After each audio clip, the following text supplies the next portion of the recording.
Welcome to the Pretty Powerful Podcast, where powerful women are interviewed every week to share real inspiring stories and incredible insight to help women or anyone break the barriers, be a part of innovation, shatter the glass ceiling, and dominate to the top of their sport, industry, or life's mission. Join us as we celebrate exceptional women and step into our power. And now, here's your host, Angela Gennari. Hello, and welcome to another episode of the Pretty Powerful Podcast. My name is Angela Gennari, and today I'm here with Patti Handy. How are you, Patti? Great, Angela. How are you? I am doing wonderful. Thank you so much. So I want to introduce Patti to you guys. So after spending a combined 20 years as a financial advisor and mortgage advisor and having countless conversations with women, Patti Handy decided to pursue her dream of financial coaching for women. A teacher at heart, she loves to educate and empower women with money smarts. Understanding that money can be an overwhelming topic for many, she is audaciously passionate about creating financial confidence when it comes to your well-being. This has been the catalyst to follow her passion of empowering and educating women in their financial journey. Patti is a certified executive coach, certified life coach, holds a real estate broker's license, and a publisher of 4 books, a published author of 4 books. So congratulations. What an incredible, impressive bio you have there. Oh, thank you. So I love that you are a financial advisor and you are here to help educate women on money smarts, because I love to talk about taboo topics, and money is a taboo topic for women, isn't it? It is. It's intimidating for most. It's intimidating. We tend to say, oh, don't worry about it. It's fine. Like, we may be good at, being responsible with our money, but we're not good at necessarily investing and putting it in the right places and making sure that we're setting up a fund for later on in life, should there be any kind of issues. And so I think that there's just so much work that can be done. And the sad reality is that in what I call mom circles, the bus stop crew, we're not talking about money. And we should be talking about money. We should be talking about money. We should be talking about success. We should be talking about business. But it's kind of a taboo topic. So I'm really excited to dive into this with you. Yeah, this is a juicy conversation. For sure. So talk to me a little bit about what got you interested in being a financial advisor. Well, I was a financial advisor. I'm a financial coach now. So, gosh, it goes back to really when I was very young. I was always an entrepreneur. I was always focused on trying to figure out how to make money. When I was 9 years old, I had my first little candy stand, and Nice. I learned how to make my own money. I come from a family of 5 kids, and my parents always said, if you want money, you got to figure out how to make it your own. I'm like, okay. So I had my little candy stand that graduated up to a ice cream stand, and that was the start for me. That's awesome. I've always been fascinated with the markets, understanding finance and investing, and it just always something I enjoyed. I was in corporate banking for many years. Then I had my son. When he was 18 months old, I went through a divorce, and I did not want to put him in daycare, so I had to figure out fast what to do and not have to be, 9 to 5 or 8 to 8, in corporate world. So I navigated to mortgage lending. I was a mortgage advisor for many, many years, which allowed me to work at home and sort of have flexibility with my schedule. Then I transitioned to financial advisory role, which I enjoyed because I love the idea of working deeper in a relationship where the mortgage world was a little bit more transactional, whereas a financial advisor, you really get intimate with your clients. And this last year, I left my role as a financial advisor to start my own business as a financial coach. And that Very was cool. a leap of faith. Yeah, I'm really enjoying it. Good for you. Good for you. I love that you have pivoted at different times in your life to accommodate what was going on in your life. I think because that's, what we do best is, there's a situation that comes about, whether it's divorce, whether it's, having a child, whatever that is, and we have to pivot our lives around it. And, you become resilient at figuring it out. So I love that. Good for you.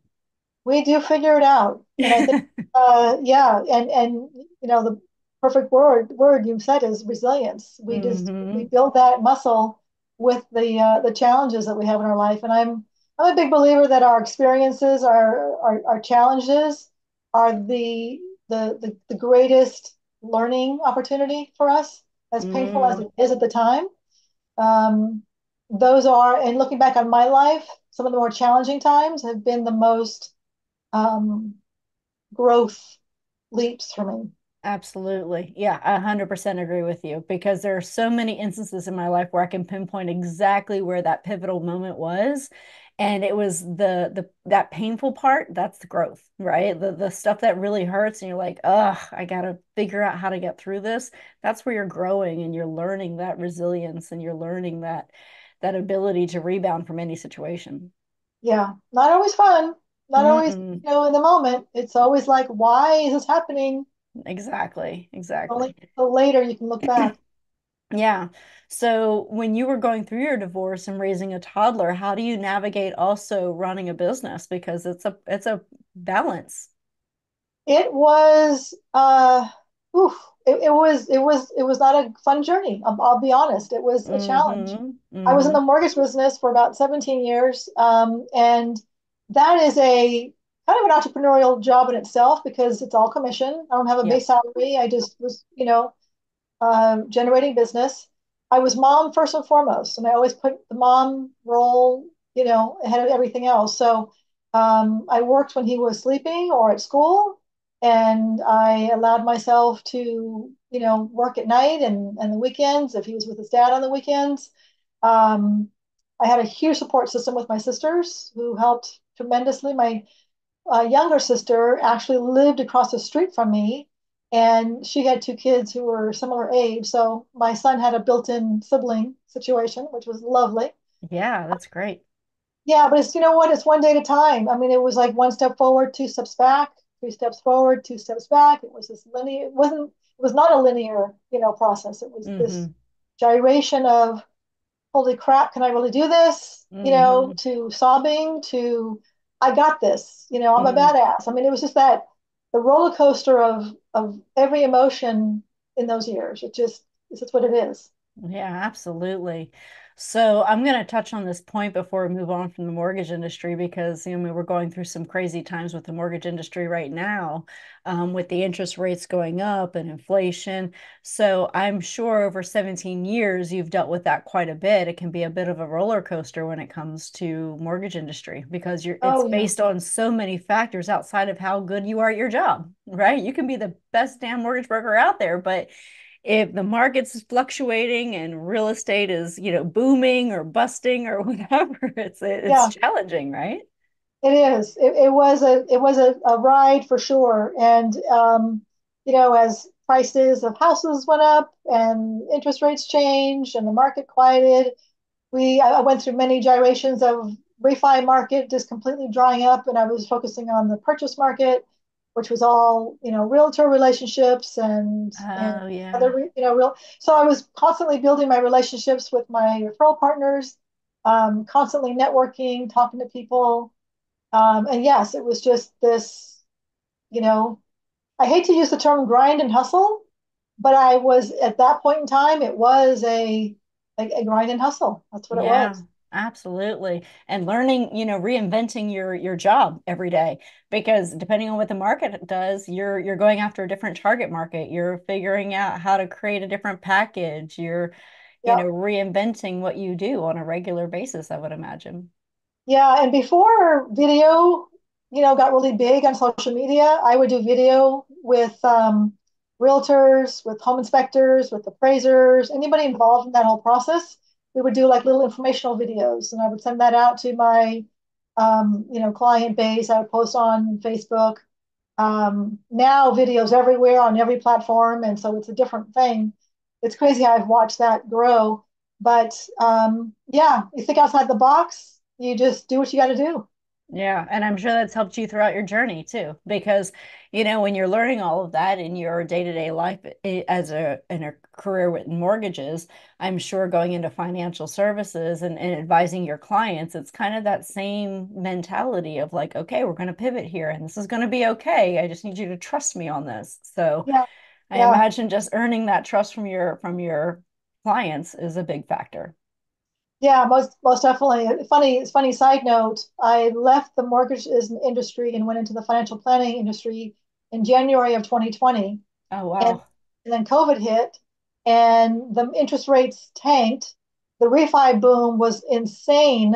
And um, I mean, I missed out on financially so much opportunity financially from leaving the more. I mean, I could have probably Yeah. tripled my income or more.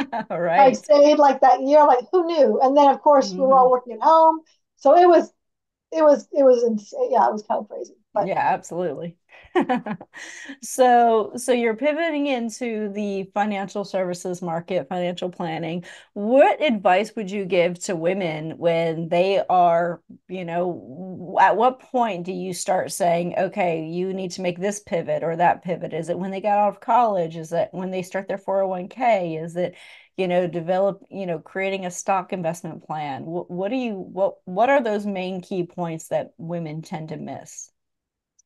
I think it's important that regardless of where you are in your career or life, it's important to get that solid understanding of investing, get comfortable with investing, understanding what that's about, get comfortable with managing your money, understanding what's coming in, what's going out, understanding your net worth, really understanding your financial picture, whether you're, Hmm. flying solo in life or whether you're happily married.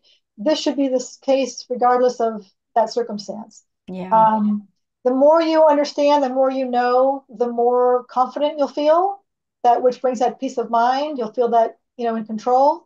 And it's just a great place to be. So um, do what you've got to do to get comfortable with investing. That's probably one of the first things I would say. Um, Next to understanding your current financial situation. First and Hmm. foremost, you've got to know where you're starting at. So you've got to get a really good handle on what's happening in your world today. Yeah, absolutely. And I think we tend to kind of put our head in the sand and just kind of assume it'll all be okay, but it's a very intentional thing is managing money. It's very intentional, and I think from what I've seen over the years, um, the head in the sand kind of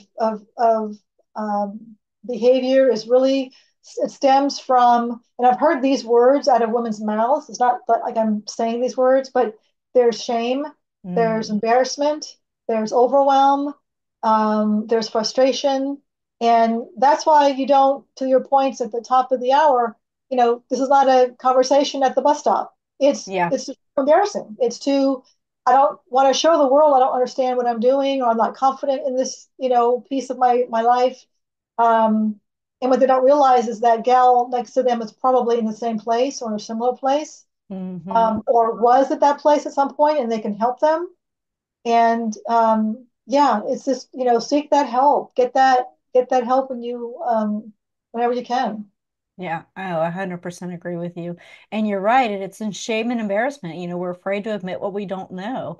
And, we don't want to look like the person who's clueless about their own money, right? That doesn't come across well. So we want to feel confident in so many areas of our life. But finances is one of those things that sometimes we're a little ashamed of the things that we don't know. We're afraid to ask the questions.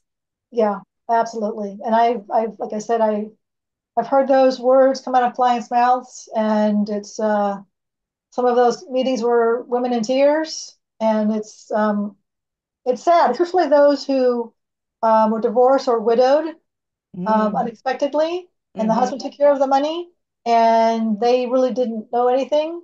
So it was like they're starting over, and Yeah. they're also dealing with the grief of losing their spouse. Oh, yeah, absolutely. Well, and it's so important, to that point is knowing where to find this information. If you're married, you should be having regular conversations about, where this information is, and it should be in one place that you both have access to, and you should have discussions about, this is what I have for a life insurance policy.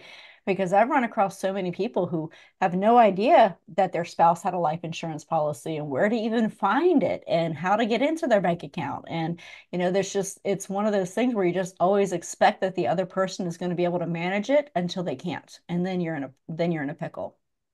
Yeah, I encourage married couples to have money dates at least once a quarter. And where they Hmm. just, spend a half an hour over dinner talking about their current situation, looking at their assets, seeing, how things are performing. And yes, you have to know where everything is being held, know the password to get into the account, Mm-hmm. Understand, like you said, all of the insurance documents, understanding your credit, if you've got, credit card debt, how that's being paid down. All of that, the entire financial picture needs to be known by both parties 100% because life happens. And Mm-hmm. even if it's in a beautiful relationship and the husband is like, I'll just take care of it, and the wife's like, great, that's fine. I don't want to deal with it. Fine, he can take care of it. But she still needs to know where things are because Mm-hmm.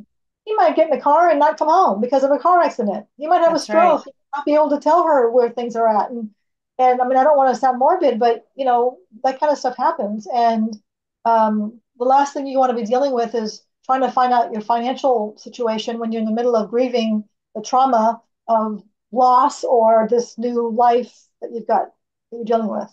Yeah, well, and not even that. Sometimes it's just safeguarding yourself. Like you don't know what you don't know. So you could think you're in a wonderful marriage, and meanwhile, your spouse is squandering money away. It could be gambling or an addiction or something, and you have no idea. True. Or they could be making financial decisions with, your future that they just drained out all of your 401k and they put it into Bitcoin. Yeah. Like these are Yeah. conversations that you can't rely on somebody to give you full information on, even if there's good intentions. Maybe it's not cheating or gambling or addictions or vices. Maybe it's something where you thought you had good intentions. And that actually happened to me in a marriage where I was turning over everything to my spouse, thinking that he was handling everything. And meanwhile, he had changed the way our tax deductions were working. And so we were both, we were self-employed, and I was 51% owner of the company and he was 49% owner of the company.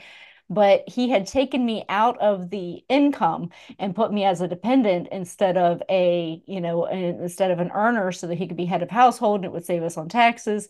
But what it ended up doing is I didn't find this out for quite a while. We went to go apply for a mortgage and I didn't qualify because it looked like I had no income.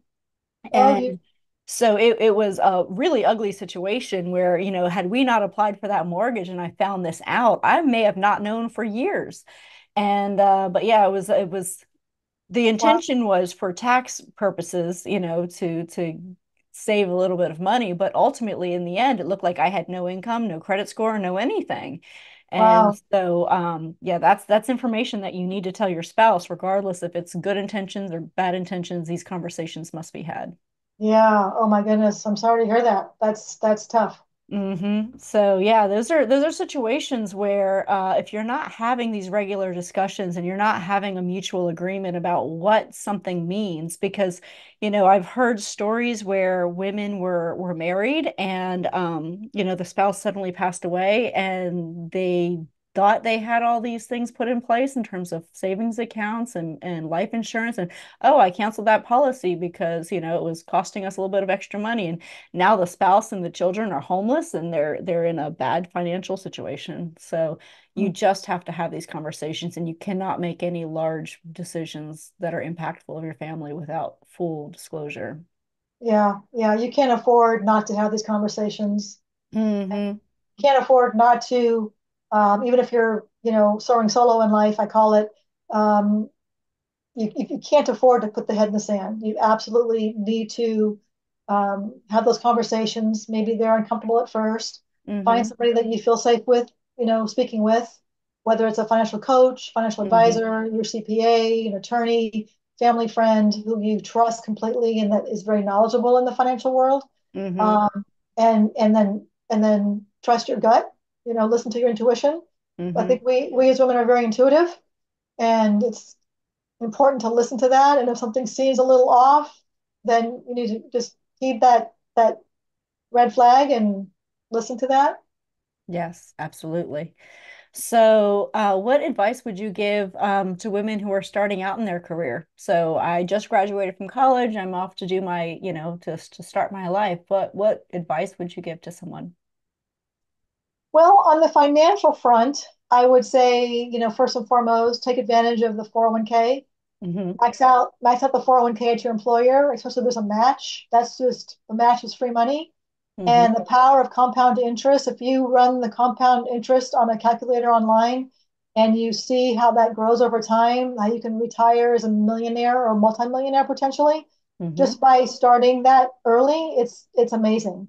Mm-hmm. Um, I also, from a non-financial place, well, let me do one more on the financial side. Protect your credit. Make sure you know what your credit score is and monitor that regularly because that's your report card to the world. And when you go to buy a home, go to buy a car, go to apply for credit cards, whatever, your credit score is going to be, is imperative. That's your interest rate is going to be better if you got a better score. And if it's not a great score, you've got to work on getting that score up. So just maintain that and watch that. Those are two really critical pieces of having your finances in place.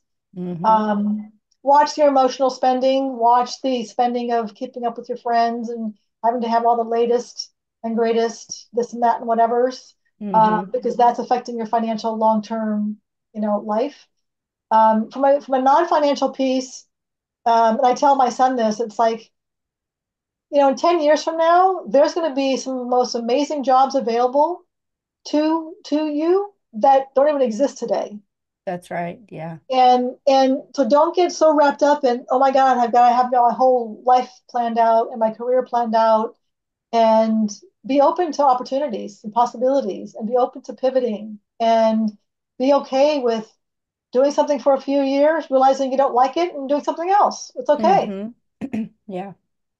I agree. I mean, we could have never imagined, like when I got out of college, I would have never imagined what an influencer was. I would have had no idea. And Yeah. there's so many things, with robotics, with technology that just didn't exist when we were coming out of, school. So yeah, it changes constantly and just to keep yourself adaptable. Yeah. And there's some people making crazy money on social media. Yeah. You Hmm. speak of the influencers, but there's people who are selling product, and Yeah. it's like even under the radar. There's so many opportunities. Absolutely. So when somebody does have bad credit, somebody gets out of college and they've made some bad choices, how do they start rebuilding that credit? What advice do you have for that? Yeah, it depends on what they have going on. If they've got a bunch of lates, mortgage Mm-hmm. lates, oh well, they won't have a mortgage late, but they'll have credit card lates. Mm-hmm. You really can't do much about that. You've got to just season that off. Mm-hmm. Um, I would try to not try to. I would make it absolute, first and foremost, to pay off every credit card bill you can in full, Yeah. before the due date. Don't wait until it's due to make that payment.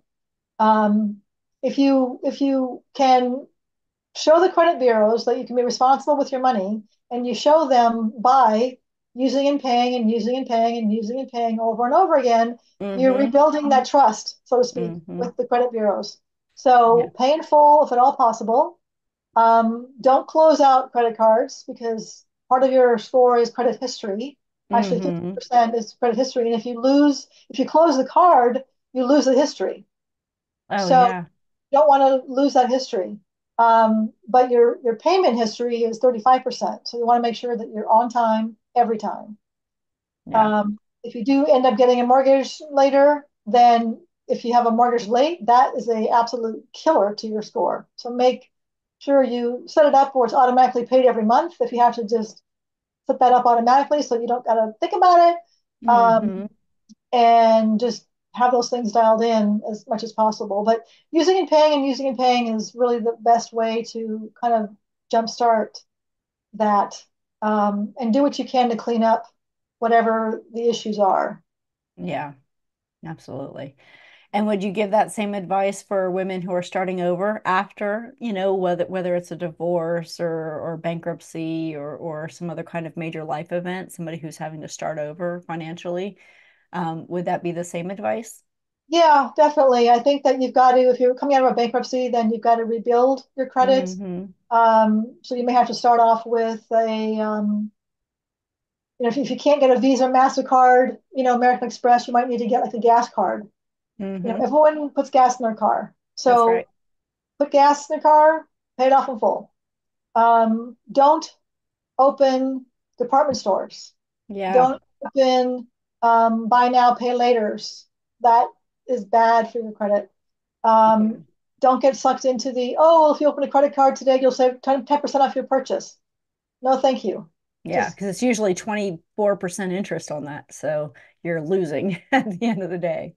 yeah, I was at a store recently. I won't name the name, but uh, I was checking out. My purchase was only about $100, Hmm. and she's like, "Oh, we'll offer you, I think it was even 20% Hmm. off of your thing if you open a credit card." And I'm like, "No, thank you." She's like, "That's $20." I'm like, "Yeah, no, thank you." Are you sure? I mean, she acted like four times, and I was like, getting a little bit peeved at that point. I'm like, "Oh, thank you." Yeah. Um, it was clear that they must have gotten some kind of bump or commission or something off of cards that got opened. Oh, But yeah. yeah, but no, you don't want to do that. Okay. But yeah, just focus on rebuilding that. Yeah. I actually have heard, I can't remember what store it was, but there was something had come out and they actually made more money off of their credit cards than they did in their actual retail store. Oh So wow. more revenue came from credit card interest rates Oof. than their store. Oh wow. I Yeah, haven't. that's That scary. that is very scary. Hmm. Yeah. So just goes to show the revenue driver for a lot of these is having their own credit card Yeah. makes them a lot more money. And they So know people are carrying balances. that's exactly Yeah. right. So having a money mindset, can you tell me what that means? So the money mindset conversation is probably an hour long one in itself, but Yeah. very, very high level. It's important to understand our money story, which really Hmm. stems from our childhood, and how those stories, ripple into our adult life. So if we Yeah. grew up hearing things about, rich people are greedy, we can't afford that, and the conversation was around lack and scarcity and fear, that's what's playing in your subconscious mind. So that's what's kind of coming into your world today. Yeah. Conversely, if you grew up in a family where there was lots of abundance and money was, just a tool to create opportunities and that kind of conversation, your outlook on life and money is very different. Hmm. So Hmm. it's really starting off with being aware of what you heard and finding um, the the the I'll use the word lie in it. So if you heard, rich people are greedy, you can go, well, no, there's a lot of very lovely, very wealthy people who are very philanthropic and very generous. So that's a Right. lie. Right. I always say that money makes you more of what you already are. If Hmm. you're a Yep. greedy, jerk, more money will make you a greedier jerk. If you're a Hmm. generous, loving, giving person, more money allows you to give more money. Um, so money in itself doesn't make you anything uh, Hmm. different than what you already are. But be aware of those thoughts because those thoughts create the feelings. Those feelings create the actions that you take, which then create the results in your life. So if you're not happy with the results of your life, look back on, what did you hear growing up? Yeah, absolutely. Well, and I think coming from a place of lack, but then also coming from a place of abundance can be equally toxic depending on how you were taught about money. Like if, we see a lot of wealthy families who, somebody has worked really, really hard to provide this great wealth for their family, and then one generation squanders it away because they've never learned how to appreciate and use that money as a tool. It's always just been handed to them as if it was a forever flowing fountain of money. And so they've squandered it. And then you have others who come from a place of lack, parents were constantly, living paycheck to paycheck. There was just not enough. And so when you get money, you hold on to it, but you're not spending it wisely. It's everything is in a panic. So I think they can be equally toxic depending on, what you've been taught about money. Yeah, that's a great point. It's a really good point. And those that are, living in mass abundance, um, Hmm. oftentimes, not always, but sometimes it came at the expense of time with their loved ones. Right. And so there's a potentially a marriage that's struggling. Maybe there's a Hmm. strained relationship with those kids. And Hmm. yeah, those kids have a trust fund, so they think I don't have to ever worry. And so you're really disabling them, and it's a disservice to them if you're just giving them money whenever they need it or want it. Yeah. So yeah, I agree 100% with that Yeah. statement. Well, and when you come from lack and then all of a sudden you have money, but you've never been taught on, how to save it, how to, it's been paycheck to paycheck and you get a windfall, like you see these athletes like get a windfall of money and they're bankrupt a few years later after they quit playing sports or, music or Yep, whatever it is. But it's because they've never learned money management. So, they get the money, they spend it as fast as they're getting it, and now they've got great shoes and houses and cars and nothing to really show for it when it comes to retirement. So, yeah, yeah, it's really important to have these conversations and educate yourself on money, whether you have little or you have a lot. You can manage it best when you're educated. 100%, Yeah. 100%. And I'll add a PS to that, to the athlete, Mm. as well as those who like won the lotto, Right, right. Mm-hmm. wondering they come into all this money all of a sudden. Yes, it's the money management piece as well, but it's also a little bit of that money story. If Mm-hmm. their money story is fear and lack and scarcity, subconsciously they're going to wither it away because they are not familiar with that their Yeah. internal thermostat is at this level, and then suddenly they're at this level, and so um, it's it feels unsafe. It feels Mm-hmm. scary. It's not familiar, not subconscious or not consciously, but subconsciously Right. they'll do. Um, Mhm. so it's a combination of, yeah, I don't know how to manage it, and also this scares me. Yeah. Oh, yeah, for sure. Or I earn this and there's going to be more to come. You don't know that there's going to be more to come. Take that money and invest it wisely. Yes. So what are smart investments right now? Well, I don't want to say right now because smart investments are really a long-term thing. Yeah. Um, there's many different things that make sense. The stock market is a place for long-term investing. Mm-hmm. Over the history of the market, it's done very well. You don't want to be in the market if you need your money short term. If you're going to buy a house in the next 5 years, it shouldn't be in the market. It should be Mm-hmm. in bonds, or it should be in a money market or a CD or something that's safer, because the last thing you want is the money or the market to be correcting when it's Mm-hmm. time to close escrow and you're trying to buy a house, right? Right. Right. Uh, Mm-hmm. so depending upon your timeline and your risk tolerance and your timeline to need those monies, you're going to allocate your assets differently based on that, those aspects. Real estate is a great, Mm-hmm. diversifier as well. People love to have rental properties that create cash flow, and that's created lots of wealth. Being self-employed, investing in yourself, investing in your own Mm-hmm. company, Yeah. that's a great investment as well. Yeah, it sure is. That's, for me, I've been an entrepreneur for most of my life, and I look at it as I'm investing in my future, right? By creating a company and having that live beyond me, being in a situation where I can employ others and create a sustainable future for them too. It's that's how I'm building my future. Yeah, good for you. So what obstacles and challenges have you had to overcome in your journey? Oh boy, do we have enough time for that? I'm not sure we have enough time for that. Um, oh gosh, I think the first big obstacle was my divorce. Uh-huh. It's been a Yeah. long time now. It's 20. Well, my son is 27, so it's been 28, 29 years, something like that. Um, raising him on my own for all those years and balancing, maintaining a home, raising him, being there for him all the time, having a career, Mm-hmm. having a life, keeping sane, all of that.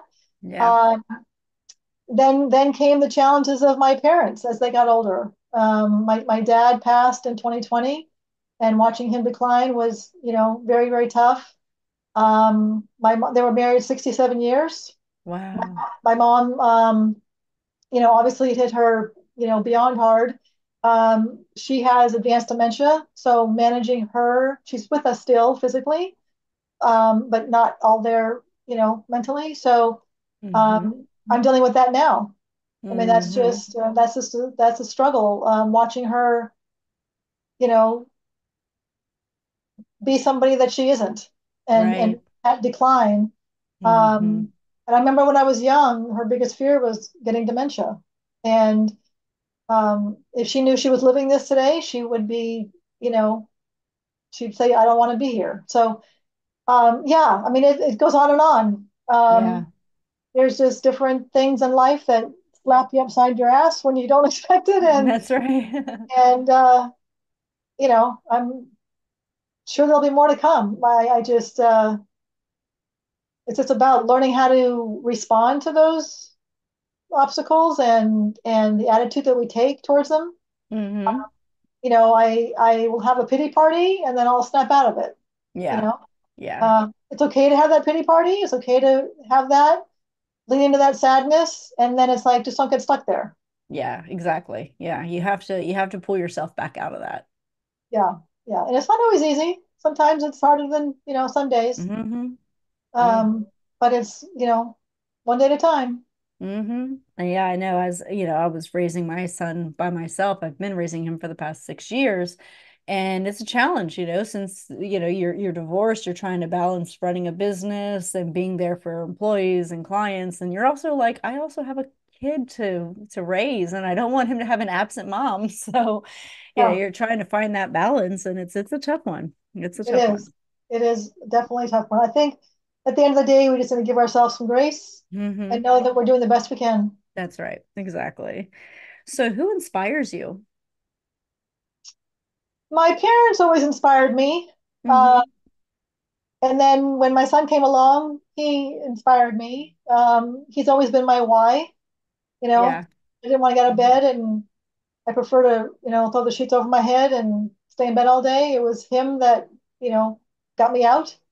Um, and today it's probably a combination of, still my parents, even though they're not necessarily here. And my son, even though he's an adult and, uh, essentially on his own and not, needing mama anymore. Yeah. um, but it's also now it's the impact that I want to make on women's lives and help them navigate that path. I've been on that path. And to your point at the very beginning, it's like, I'm 63 and I navigated this change to being a financial coach when I was 62. And, Hmm. um, someone looked at me like, aren't you getting ready to retire? I'm like, well, then what am I going to do? Yeah, exactly. I want to do something that's fulfilling and I've got hopefully Hmm. some, decades still. So, yeah, don't think it's ever too late. Yeah, definitely not too late. I agree with you. Yeah, I mean, I'm still very much, I feel like I'm still in startup phase. We're 8 years into our company and I'm like, it's still a startup. We're still grinding, we're still pushing through I get it. Like I just want to keep going because I don't know what I would do otherwise. Yeah, good for you. So, so as women, we often give our power away. So it could be something like giving credit to somebody else for work that we've done, or allowing someone to treat us very poorly and not standing up for ourselves. So can you tell me about a time that you've given your power away, and then maybe another time where you stepped into your power? I would say giving my power away was to my ex-husband.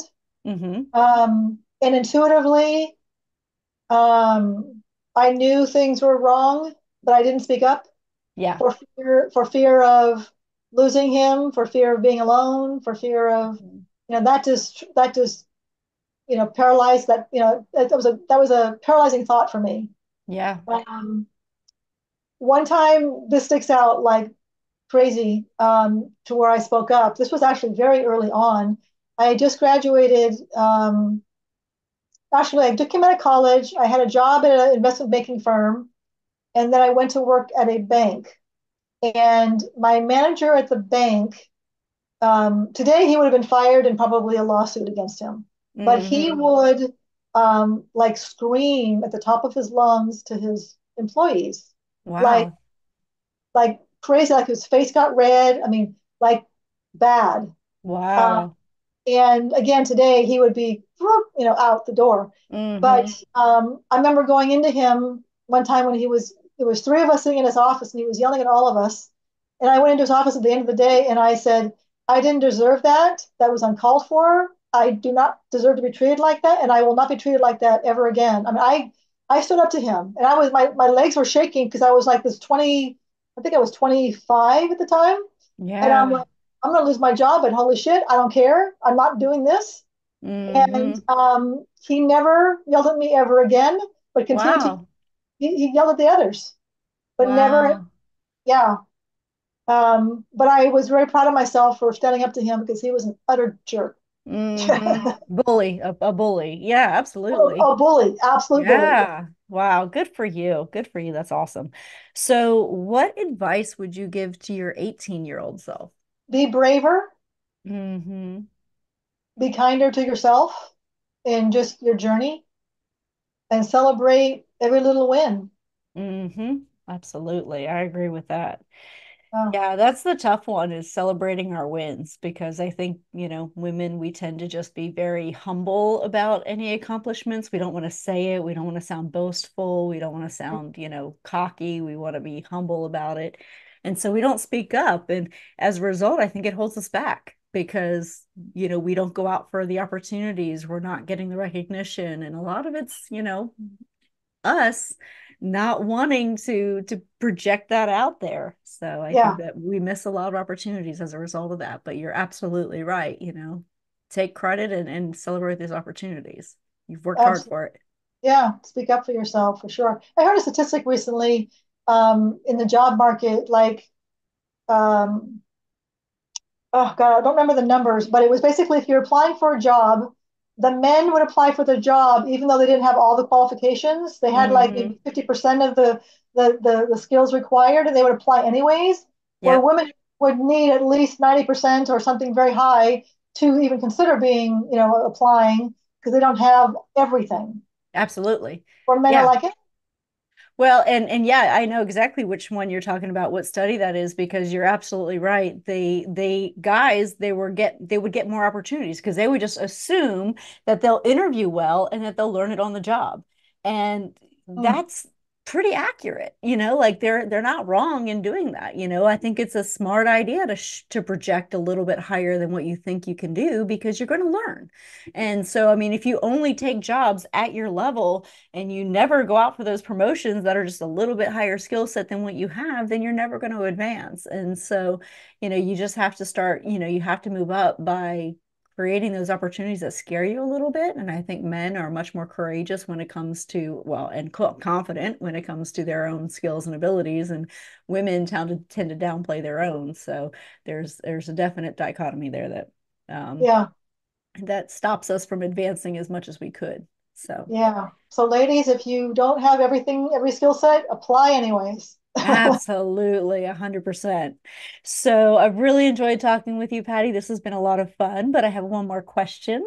Sure. What do you wish more people knew? I would probably say to keep in mind um, that we are co-creators in our life, that it isn't everything isn't just up to us to have to figure it out and grind and hustle, that we have a co-creator that has our back, Hmm. whether it's God, universe, Buddha, whatever it is your belief is, your angels, higher self, whatever. Um, you're co-creating with that being. Hmm. And if you remember that you're not alone in this path, even though you might physically live alone, you're not alone on this journey. That just helps the ride a little bit go a little smoother. Absolutely, 100% agree with you on that because we are not always the one in control either. So we just have to believe that there is a greater good happening, Yeah. beyond what we can see and feel. Yes. Agreed. Wonderful. Well, thank you so much, Patty. I've really, really enjoyed talking with you. Well, This has been a likewise. really interesting and educational talk, so I appreciate that. Yeah, you're welcome, and thanks for having me. I appreciate it. Absolutely. So, how can people find you? Best way to find me is my website. It's just my name, Hmm. pattyhandy.com. Patty's with an I and handy with a Y. Okay. And there's a free download there of an ebook that I wrote, Women Soaring Solo. And after you download the book, you'll get a training, a 35-minute training that was actually a 5-day master class that I condensed into a 35-minute training. Nice. Free to watch, and it's great information in there. Very cool. And you can also find Patti by going to prettypowerfulpodcast.com. All of her information and links will be on her bio there as well. So thank you again, Patti. I've really enjoyed talking with you, and I hope everyone has the most amazing day ever. Thank you for joining our guests on the Pretty Powerful Podcast. And we hope you've gained new insight and learned from exceptional women. Remember to subscribe or check out this and all episodes on prettypowerfulpodcast.com.